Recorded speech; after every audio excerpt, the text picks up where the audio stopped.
On espère le printemps. Les dernières neiges et la pluie verglaçante aiguisent notre patience et peuvent parfois assombrir notre quotidien. Mais comme l'a écrit si bien la comtesse de Ségur, après la pluie, le beau temps.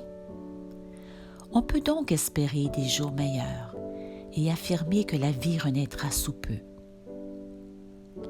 Le mois d'avril sera si vite passé qu'il faudra déjà au mois de mai semer nos premières graines au potager.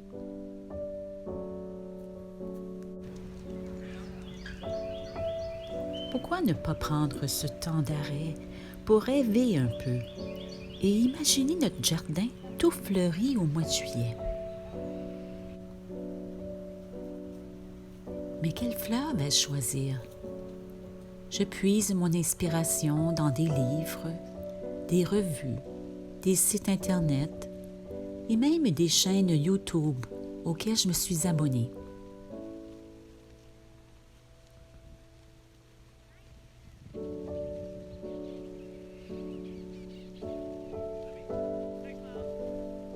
Aujourd'hui, j'ai la chance de visiter un des beaux jardins de la Caroline du Sud.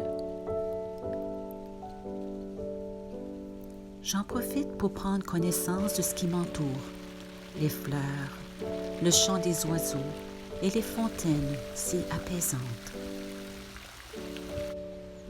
Ici, les arbres sont immenses et plusieurs ont plus de 200 ans.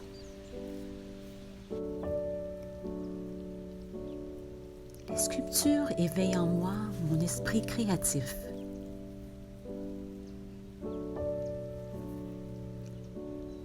Mais c'est en marchant tout doucement dans la nature que je retrouve mon enthousiasme et ma motivation.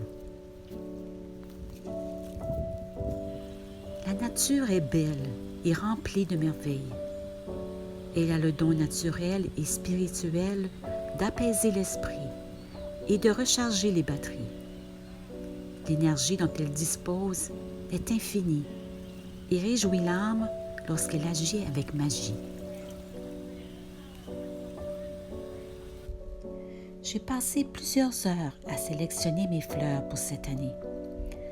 La plupart étant vivaces, je trouvais important qu'elles soient placées au bon endroit puisqu'ils y seraient pour quelques années. J'ai pris en considération l'emplacement, leur taille, l'agencement des couleurs et leurs besoins en ensoleillement. À l'avant de la maison, j'ai choisi des tons de mauve ou violet avec une touche de rouge. Il y aura donc de l'ail ornemental, de l'astilbe blanc, de la lavande, du liatride, de l'iris blanc, du lupin, des marguerites, de la monarde, un rosier blanc, un rosier rouge, de la sauge de Russie et de la sauge farineuse. Un peu plus à l'avant du terrain, on y retrouvera de l'échinacée blanc, quelques hostas, encore un peu de sauge de Russie et de la lavande, du campanule, des pétunias et de l'impatience, ainsi qu'un hosta géant. Pour le côté nord de ma cour arrière, j'ai choisi des tons de rose et de jaune. On y retrouvera donc de l'achillée colorado, de l'astilbe du Japon, des échinacées pourpres et de la véronique blanche. J'ai choisi pour ma section plus ombragée un peu de verdure et des fleurs dans les teintes de rouge et de rose. Il y aura donc un cœur saignant, quelques fougères, du géranium sanguin, encore un peu d'iris blanc, du phlox subulata et de la rose trémière. Toujours à l'arrière, mais collé à la maison, j'aimerais que ce soit très coloré. J'ai donc choisi une clématite, du cosmos nain, Hémérocal Stella de Oro, de la marguerite, encore de la sauge farineuse et du zinnia, variété Tambolina.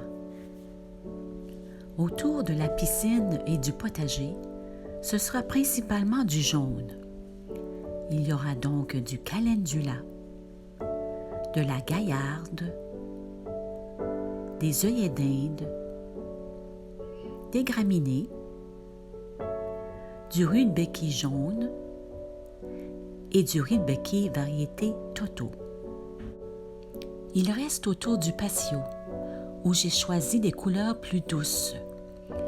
Il y aura donc de la stilbe, de la coquelourde, encore un peu de lavande, un rosier rose et quelques zinnias. Le prochain mois sera rempli d'espérance et de fébrilité.